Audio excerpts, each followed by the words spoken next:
Você atende muitas pacientes, mulheres, na sua prática clínica. Hoje eu quero te falar um pouco mais sobre algumas questões que podem estar associadas com essas pacientes que merecem a nossa atenção redobrada e assim um tratamento especial. Meu nome é Aline Davi, eu sou nutricionista, mestre e doutora em nutrição e nesse perfil eu ensino como nutricionistas podem ter confiança no consultório com prescrições assertivas. Então vamos lá falar um pouco mais sobre saúde da mulher. Não sei vocês, mas no meu consultório aqui é muito comum eu receber pacientes mulheres. Mulherada é a maioria aqui no meu consultório. Até porque nós temos vários tipos de intercorrências que as mulheres precisam de uma adequação, como está aqui na tela. Então, aquela paciente que busca fertilidade, aquela paciente gestante, lactante, aquela paciente que tem SOP, endometriose, candidíase, que busca emagrecimento, hipertrofia muscular na pós-menopausa, enfim. São muitas questões que as mulheres vivenciam e é por isso que é importante focar nesse tratamento especial para cada uma delas de modo bem direcionado. Vale lembrar que nós temos aqui 34 áreas atualmente da nutrição de especialidades. E a saúde da mulher, olha aqui, ó, também está inserida. Ou seja, é uma área que nós temos que pensar nessa aplicação, porque antigamente não tinha. Então, desde 2021, temos essa liberação. E, na verdade, essa especialidade em atuação. Obviamente que a gente já trabalha com essa área de saúde da mulher há um bom tempo, mas entrou como uma área realmente regulamentada recentemente. Então, por isso, vamos falar um pouco mais sobre essas alterações que nós encontramos ao longo da vida da paciente mulher. Observem que nós temos muitas questões e cada paciente tem a sua angústia, a sua dificuldade, o seu objetivo. É muito comum aquela paciente que chega para você no consultório que deseja emagrecimento. Justo, ok, ótimo, é importante, mas é fundamental que você também comece a vasculhar mais uma boa anamnese da sua paciente. Quais são as outras questões que ela apresenta? Será que ela também tem, talvez, uma insônia, uma ansiedade, ou algo mais expressivo como uma síndrome do intestino irritável? Ou uma SOP, uma adenomiose, uma endometriose? É uma paciente que tem alguma alteração mais expressiva como uma depressão, um hipotireoidismo? Então, por isso que temos que ter um olhar muito mais redobrado para ajustar o que realmente é necessário em cada paciente. E é por isso que várias questões, não são todas, é claro, mas várias questões que nós iremos conversar hoje aqui, tem uma base, tem uma raiz inflamatória. E esse trabalho científico ele é bem interessante, que traz pra gente várias questões que aumentam a chance de uma inflamação crônica de baixo grau e o quanto que essa inflamação crônica de baixo grau aumenta a chance de vários tipos de doenças. Então, por exemplo, a gente pode pensar em obesidade, sedentarismo, disbiose intestinal, dieta muito rica em açúcar, muito rica em gordura saturada, isolamento social, alterações no sono, excesso de xenobióticos na vida de modo geral. Então, isso aumenta a chance de inflamação. Consequentemente, quanto mais inflamação presente, mais o risco de resistência à insulina, mais o risco de alterações cardiovasculares, câncer, depressão, síndrome metabólica, esteatose hepática. E por isso, nós temos que entender que correção de inflamação é importante. E para tal, gente, não é só uma dieta anti-inflamatória, não é só um shotzinho, um chazinho, não é isso. É uma correção geral dos fatores. Então, se a paciente, nosso foco é mulher aqui hoje, tiver obesidade, é tentar corrigir a obesidade. Eu sei que é um desafio gigantesco, mas é importante buscar esse tratamento. Se a paciente é sedentária, buscar o exercício. Então, para cada tipo de alteração, nós temos que pensar em correções. Nem que sejam totalmente 100% completas, mas que nós consigamos uma melhoria desse aspecto. E assim, de modo crônico, não é um dia, não é um desafio 30 dias. A gente tem que pensar que isso é a longo prazo, uma mudança a cada dia um pouco mais, para que nós possamos ter um benefício para todas as alterações clínicas envolvidas com a inflamação que a paciente possa apresentar. Um dos problemas principais que nós temos em relação a isso é o quadro de resistência à ação à insulina. Isso porque existe naturalmente, sem apresentar a resistência à insulina de modo natural, convencional, fisiológico e sem alterações, o que acontece é que no músculo e no adiposo nós temos essa proteína GLUT4 que transporta a glicose. Ela precisa de uma atuação da insulina. Então, a insulina se liga lá na membrana plasmática do músculo do adiposo para que tenha toda uma cascata de sinalização intracelular. Isso leve a uma translocação de GLUT4 lá da vesícula para a membrana plasmática, permitindo a captação de glicose eficaz por esses tecidos. Porém, quando a paciente tem um excesso de inflamação, como nós comentamos anteriormente, uma inflamação crônica de baixo grau, associada especialmente com excesso de alimentação rica em ultraprocessados, em gorduras, em açúcares, consequentemente, existe um prejuízo na sinalização dessa insulina, que por mais que possa estar em quantidades elevadas, ou seja, uma hiperinsulinemia, essa insulina não tem uma ação adequada, levando então a uma falha nessa sinalização, consequentemente com uma redução do GLUT4 translocado para a membrana plasmática, ocasionando uma resistência à insulina. E é por conta disso que essa paciente tem uma chance maior de uma descompensação glicêmica. Quanto mais a resistência acontece, mais uma chance de hiperglicemia pode acontecer e a longo prazo pode levar a um quadro de diabetes tipo 2. Mas mais do que isso, é muito comum que a gente tenha algumas alterações em relação a SOP. O que é isso então? Síndrome do ovário policístico. Algumas pacientes realmente têm esse aspecto, como está aqui na tela, de um excesso de gordura corporal. E claro que nós também temos questões hormonais envolvidas, genéticas, mas o ponto principal é o excesso de gordura visceral, que aumenta a inflamação e, como eu te falei, aumenta a resistência à insulina. E por conta disso, por conta de uma resistência à insulina, existe um outro sinal adicional, que é a elevação da insulina plasmática. Então, consequentemente, esse pâncreas do paciente, frente a uma resistência à insulina, passa a produzir mais insulina e essa paciente tem uma hiperinsulinemia. Aumenta a insulina plasmática. Isso, consequentemente, gera um outro sinal, associando então esse excesso de insulina numa ação ovariana e na glândula adrenal, associando então com o processo de hiperandrogenismo. E é por conta disso que essa paciente tem um excesso de andrógenos plasmáticos. E esse excesso de andrógenos tem uma ação lá no adiposo, aumentando o adiposo. Ou seja, um ciclo que está acontecendo nessa paciente e que é importante que ela feche, que ela quebre esse ciclo, reduzindo a gordura corporal. Claro que é um desafio, mas é um ponto importante aqui pra gente. Observem que esse excesso de andrógenos plasmáticos causam várias alterações que são bem comuns na paciente com SOP. Então, ele que vai elevar esses hormônios que levam pra gente no plasma, excessos que consequentemente são associados com hirsutismo, pelos no corpo, pelos na face, alopécia, acne, e são sintomas bem frequentes nas mulheres com SOP. Então, basicamente, nós temos aqui um quadro de anovulação ou de oligoovulação, onde essa paciente apresenta, então, poucas menstruações, poucas ovulações ao longo do ano, menos do que seria o convencional, ou até mesmo fique durante meses ou até mesmo um ano sem menstruar.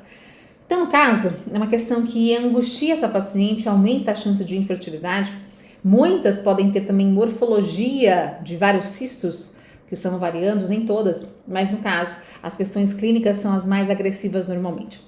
Então, essa paciente apresenta uma alteração endócrina muito específica, normalmente correlacionada com a resistência à ação insulina, que leva então a essa alteração, esse aumento, esse hiperandrogenismo, que vai causar vários tipos de alterações, vários tipos de sintomas que angustiam essa paciente.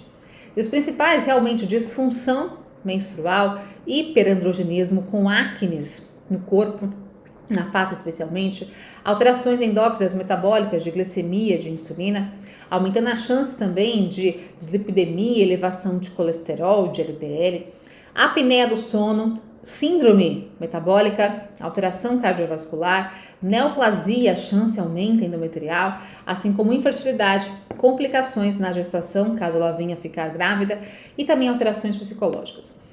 Por isso, a redução de peso quando a paciente tem sobrepeso ou obesidade é um fator muito importante para a gente. E claro que nós temos vários tipos de recomendações, vários tipos de estratégias para emagrecimento, mas esse trabalho traz para a gente uma sugestão de redução de por volta de 500 a 1.000 calorias por dia. Não é uma obrigatoriedade, é uma sugestão, você pode pensar em mais ou menos, depende da sua paciente. E uma sugestão de controle de carboidratos, até 30% por dia. Vale lembrar que nós temos outros trabalhos que trazem para a gente recomendações de 40% a 45%. Ou seja, essa recomendação pode ter uma modificação de acordo com o perfil que a sua paciente consegue tolerar, sem problemas. E além disso, a gente tem que pensar na suplementação. Vejam que esse trabalho traz para a gente 3 grupos onde todos utilizaram metformina. No caso, a paciente já estava prescrita, então o médico já prescreveu metformina, que é uma medicação associada com sensibilização à insulina. Só que o diferencial foi a adição de doses crescentes de vitamina D. Ou seja, o grupo 1 recebeu 1.000 UIs por dia, o grupo 2, 4.000 UIs e o grupo 3, placebo, seria só a metformina. E ao longo de 12 semanas foram avaliados. Reparem que aqui nós temos então a tabela na coluna, placebo, dose baixa e dose elevada de vitamina D. Isso mostra pra gente que doses mais elevadas foram suficientes e interessantes para alguns padrões, para algumas mudanças que foram mais interessantes, tanto em relação à redução do hirsutismo, a correção melhor da vitamina D plasmática, assim como correções de Roma e R, associando então com resistência à insulina mais baixa, assim como também melhoria dos andrógenos livres, PCR, que é a proteína C reativa, assim como também melhoria do perfil do SHBG, que transporta hormônios andrógenos, e também da capacidade antioxidante total. Fundamental perceber que o ajuste de vitamina D nem sempre precisa ser essa dose que eu te falei de 4.000 UIs. Você vai ajustar de acordo com a sua paciente, de acordo com o que ela necessita. E é por isso que a avaliação plasmática de vitamina D é fundamental, com toda certeza. Então, assim, essa dose foi estudada, mas você precisa saber que a adequação vai ser de acordo com o exame plasmático da sua paciente, com toda certeza. E para tal é importante deixar esses níveis plasmáticos por volta de 30 a 60 nanogramas por ml, para que nós possamos então ter essa adequação, recomendação da SBEM, que traz para a gente essa sugestão, essa normalização no exame plasmático. Lembrando que nós podemos pensar em prescrições, então, de acordo com cada paciente, se elas têm deficiências, insuficiências, ou se tem uma dose já adequada em relação ao seu perfil individual. Outro ponto interessante é pensar na prescrição da vitamina D, juntamente com comidas, alimentações, refeições que são mais lipídicas, normalmente o almoço e o jantar. É uma boa possibilidade. Só que além disso, é muito comum que essa paciente que tem a SOP, como eu te falei, ela pode utilizar a metformina. E a metformina, por mais que seja interessante, tenha o seu papel, ela pode depletar a vitamina B12. E é por conta disso que precisamos pensar na avaliação plasmática e na prescrição quando existe a necessidade de uma suplementação. Então, por conta disso, sempre avalie a vitamina B12 e caso nós tenhamos alguma deficiência, uma quantidade mais baixa plasmática, iremos entrar então com suplementação. Observem aqui que nós temos algumas sugestões. Se a sua paciente tem no plasma menos de 200 picogramas por ml, sugestão de 1.000 microgramas uma vez por dia e sempre planejando a reavaliação. Por volta de 6 a 8 meses, a paciente precisa repetir os exames para que nós possamos adequar novamente essa suplementação. Pacientes com 200 a 300 plasmático, sugestão de 100 a 500 microgramas uma vez por dia, sempre reavaliando. Se a paciente já alcançou valores acima de 300, nós podemos pensar então em doses de manutenção por volta de 10 a 50 microgramas por dia, uma vez por dia, e assim vamos acompanhar essa paciente a cada 6 meses, para que nós possamos ter uma avaliação e de repente, mais para frente, uma adequação melhor nessa suplementação de acordo com o próximo exame. Então não deixem de negligenciar esse ponto. Além disso, para essa paciente que apresenta SOP, vem aquela dúvida, mas será que o Whey Protein ele é interessante? Porque o Whey Protein ele é insulinotrópico, ele aumenta a insulina. Então, por conta disso, não seria interessante para quem já tem uma insulina alta. Cautela com essa falsa correlação. Uma coisa é a paciente que apresenta uma SOP com uma elevação de insulina constante ao longo do dia. É muito diferente de um Whey Protein elevar a insulina de modo pontual.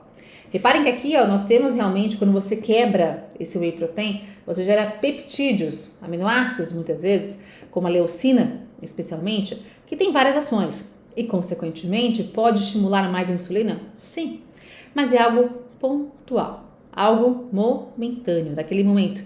não temos um prejuízo em relação a isso. Por um outro lado, ele pode ser ainda mais interessante porque, além de ter a elevação da insulina, nós temos outros efeitos anabólicos, efeitos metabólicos interessantes. Até porque nós conseguimos ter a ação da insulina para questões de hipertrofia muscular, quando nós pensamos aí numa questão do exercício físico, mas vamos pensar em outras questões, mais pontuais aqui, mais direcionadas para essa paciente, que é o seguinte: esse whey protein libera peptídeos bioativos como GIP e GLP-1, que estão associados, na verdade, com com a liberação de GIP e GLP-1.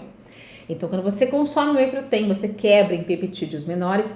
Esses peptídeos menores estão associados com a liberação de GIP e GLP-1, que tem uma ação que sai do intestino, que vai até o cérebro nuclearqueado, para que tenha uma ação de saciedade. Então, mais do que ser insulinotrópico, nós temos aqui uma ação de saciedade que é bem interessante para essa paciente e aumenta, muitas vezes, a adesão à alimentação.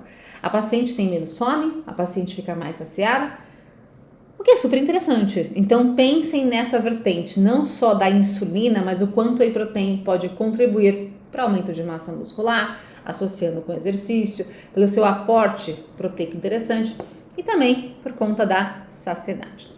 Outra questão que acomete muito essas pacientes, seja elas com SOP ou não, mas é muito mais comum em pacientes com sobrepeso e obesidade, é um quadro de esteatose hepática não alcoólica. E por conta disso, esse aumento do adiposo, também associado com uma alimentação desregulada, com excesso de açúcares, de gorduras em demasia, aumenta a deposição de gordura nesse fígado. E é por conta disso que essa paciente precisa de uma adequação, porque nós não podemos deixá-la com esse excesso de gordura hepático. Pior do que isso, a gente vai encontrar que algumas pacientes apresentam, então, uma inflamação presente. E fato, gente, que não adianta a gente só focar em compostos bioativos, como eu coloquei aqui, ômega 3, que pode ser interessante, mas vejam que não é só isso que importa. Se tem uma inflamação acontecendo, um excesso de gordura acontecendo também nesse fígado, tem um motivo, que é a obesidade, que é o sobrepeso, que é o excesso alimentar, que é o sedentarismo. Então, tudo isso tem que ser ajustado, é claro. O ômega 3 entra como um fator anti-inflamatório, mas ele não consegue ser tão potente ao ponto de reduzir toda essa inflamação que vem de outros fatores. Então, vamos ter bom senso. Ele pode ser interessante sim, mas porém, temos que pensar em outras questões para contribuir de modo mais expressivo, com toda a certeza. Vitamina E, pensando na esteatose hepática, nós temos umas recomendações que são nacionais, internacionais, de vários tipos de guidelines, que trazem pra gente a recomendação de vitamina E. E essa vitamina E pode ser bem interessante, até porque ela tem uma ação anti-inflamatória também, e isso já é muito pontual. Então, por volta ali de uns 400, 600 UIs por dia de vitamina E é uma recomendação bem importante para estar. Correlacionando com essas pacientes que apresentam obesidade, é comum que exista leptina mais produzida. Todos nós temos leptina, isso é fato. Porém, em quem tem mais obesidade, mais tem leptina. Tradicionalmente, a leptina sai do adiposo, tem uma ação neural de saciedade. Então, tem uma resposta boa, interessante. O problema é que existe, quando nós temos uma inflamação crônica de baixo grau, essa inflamação prejudica a sinalização de leptina. E por conta disso, por mais que nós tenhamos mais leptina, podemos não ter tanta ação e, consequentemente, a paciente não tem a saciedade que deveria ser necessária. Então, assim, quando a paciente tem obesidade, quando tem um excesso de inflamação, consequentemente, por mais que tenha mais leptina, ela não consegue ter uma ação eficaz. E assim a paciente não tem resposta tão expressiva de saciedade. O que é um problema? Ela tem mais fome, mais vontade de comer, consequentemente. Mas tenham muita atenção com isso. Por quê? Leptina em excesso pode também aumentar a liberação de TRH, e, consequentemente, aumento de TSH. Então, vejam que aqui nós temos essa ação associada com o hipotálamo, liberando mais TRH, que viaja até a hipófise, libera mais TSH, que, por sua vez, está associado com a produção de hormônios tireoidianos. Além disso, leptina está associada com a ativação da deiodinase, que converte mais T4 em T3. Então, essa paciente que tem obesidade, que tem mais leptina, tem uma chance maior também de ter uma elevação de T3 e um T4 ou normal ou um pouquinho mais perto do limite máximo da referência, um pouquinho elevado. E aí pensamos, será que essa paciente tem um hipotireoidismo subclínico? Nem sempre é isso. Essa alteração tireoidiana pode acontecer por conta do excesso de peso corporal, excesso de gordura corporal. Observem aqui, quase 4.000 pessoas avaliadas e quanto mais o IMC vai aumentando, mais tem elevação de TSH e da razão T3, T4. Então, em alguns casos, realmente não é uma alteração tireoidiana, mas um excesso de peso corporal que levou a essa descompensação que merece, então, atenção, especialmente no processo de emagrecimento. Mas é fato que se a sua paciente realmente tem uma alteração tireoidiana, se ela tem um Hashimoto, por exemplo, que é muito frequente, muito comum, é a principal tireoidite que nós temos tireoidiana, então, no caso, nós temos aqui o Hashimoto. E para tal, obviamente, que nós temos várias correções que podem ser feitas em relação à prescrição de selênio, mas a vitamina D também é um ponto que merece atenção. Então, para essa paciente, precisamos, mais uma vez, planejar a adequação de vitamina D. Um outro ponto importante é pensar na prescrição de zinco para essa paciente, que faz parte dessa conversão do T3 em T4, do T4 em T3, na verdade. E, além disso, uma outra indicação que pode ser interessante para a gente é a adequação de ferro. Então, por isso que para sua paciente que tem alteração tireoidiana, nós temos que pensar também na avaliação de ferritina, na avaliação de saturação de transferrina, para planejarmos a prescrição de ferro de modo adequado. Então, assim, conseguimos planejar a prescrição para vários tipos de propósitos. Lembrem-se que, para cada paciente, nós temos uma possibilidade. Para cada paciente, uma prescrição que vai ser distinta de acordo com a realidade que ela vive hoje.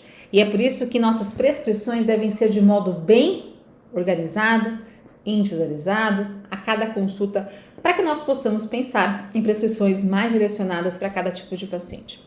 Agora conta para mim aqui se você atende paciente que apresenta essas alterações, pacientes que têm SOP, que têm Hashimoto, entre outros fatores. Vai ser uma honra poder compartilhar conhecimento com vocês. Um beijo e até a próxima.